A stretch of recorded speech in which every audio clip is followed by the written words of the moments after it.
Hello అండి. Welcome back to my channel. ఈరోజైతే నేను ఇడ్లీలు చేశానండి.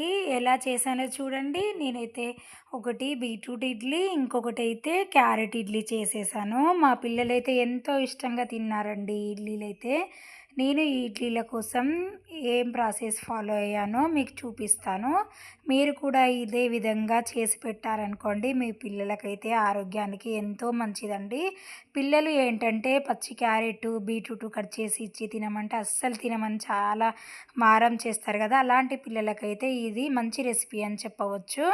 పదండి చూసేద్దాం ఎలా చేయాలో. నేను ఈ ఇడ్లీల కోసమైతే ఒక మీడియం సైజు క్యారెట్, బీట్రూట్‌ని తీసుకొని ఇలా చివర్లు కట్ చేసుకొని మొత్తం పైన పొట్టయితే తీసేసుకున్నాను. తీసేసాక మంచిగా వాష్ చేసుకొని సన్నగా ముక్కలుగా అయితే కట్ చేసుకున్నాను.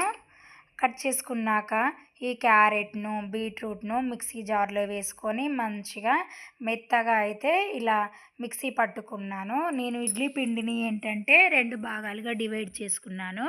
ఒక దాంట్లో క్యారెట్ తురుము వేసాను కదా! వేసేసి ఇలా మంచిగా కలిపేసుకోవాలి.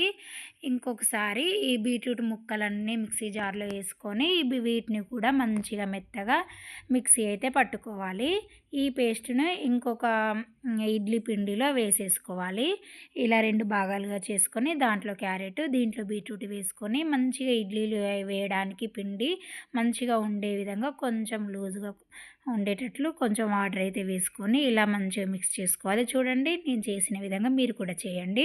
ఇప్పుడు ఇడ్లీ ప్లేట్లను తీసుకొని మంచిగా ఆయిల్ వేసేసుకొని అన్నిట్లలో అప్లై చేసుకోవాలి. నేను ఒక ప్లేట్లో క్యారెట్ వేస్తున్నాను, క్యారెట్ ఇడ్లీ పిండి. ఇంకొక ప్లేట్లో ఏంటంటే బీట్రూట్ ఇడ్లీ పిండి వేసుకుంటాను. ఈ విధంగా మరీ నిండుగా వేయొద్దండి ఇడ్లీలు ఎప్పుడైనా. చూడండి నేను చెప్పిన విధంగా మంచిగా వేసేసుకోవాలి. ఇప్పుడు దీంట్లో బీట్రూట్ ఇడ్లీ పిండి అయితే వేసుకుంటున్నాను. ఇవైతే చాలా కలర్గా వస్తాయి కదా! పిల్లలు ఈ కలర్ చూసి ఇష్టపడి కూడా తింటారండి చిన్న పిల్లలైతే. ఇప్పుడు ఈ 2 ప్లేట్లోకి వేసుకున్నాక ఇడ్లీ గిన్నె తీసుకొని దాంట్లో వాటర్ వేసుకొని ఈ ప్లేట్లను అయితే అందులో పెట్టేసుకోవాలండి. ఇప్పుడు మూత పెట్టేసుకొని గ్యాస్ మీద పెట్టేసుకొని ఒక 10 మినిట్స్ లేదా 15 మినిట్స్ మీడియం ఫ్లేమ్లో ఉడికించాలండి. ఫ్లేమ్ హైగా ఉంటే ఏంటంటే క్యారెట్ తురుము బీట్రూట్ వేసాం కాబట్టి మాడిపోతుంది. ఇప్పుడు మనం మూత తీసి చెక్ చేసుకుందాం. గరిటెకు ఇట్లా నొక్కి చూస్తే మాత్రం అది అంటకపోతే ఇడ్లీలు పర్ఫెక్ట్గా ఉన్నట్టండి. చూడండి ఎంత బాగా వచ్చాయో కదా ఈ క్యారెట్ ఇడ్లీలు, బీట్రూట్ ఇడ్లీలు. ఇప్పుడు ఈ ప్లేట్లోకి అయితే నేను సర్వ్ చేసుకున్నాను.